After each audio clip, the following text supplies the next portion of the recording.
Assalomu alaykum, kanalimizning ashaddiy muxlislari. Aziz do'stlar, bugungi videorolikimiz hozirgi paytda O'zbekistonda paxta ekish ishlari olib borilyapti. Biz bunga o'zimizni hissamizni qo'shyapmiz va bu ishlarni qanchadan qilayotganimizni, narx-navolarini ko'rib chiqamiz va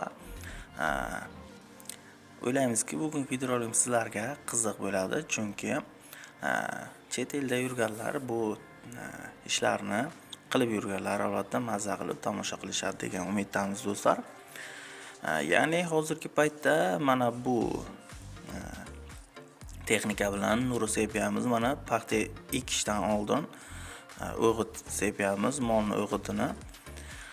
Ushbu sepish 35 ming so'mdan sepilyapti tilishkasi va salarka ham shu fermerning hisobidan berishyapti.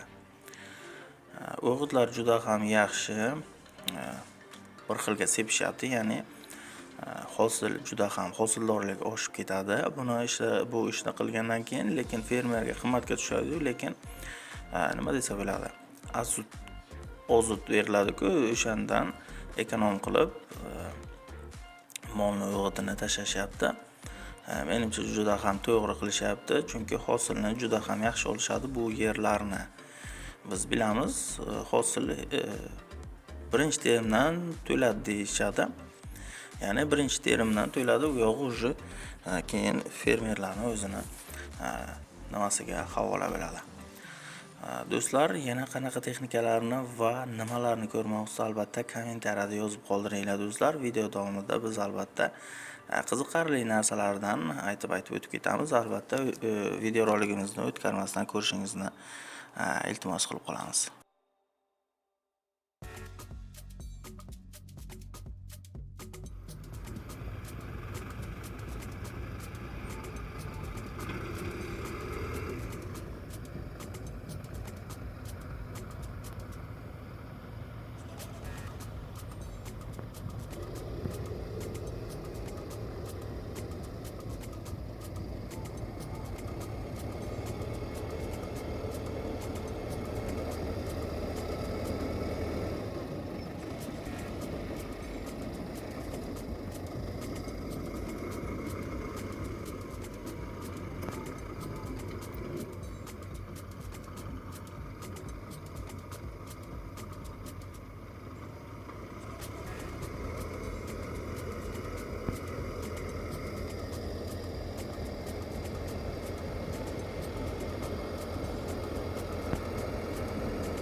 Bu yog'iga esa do'stlar barana mola bo'lyapti.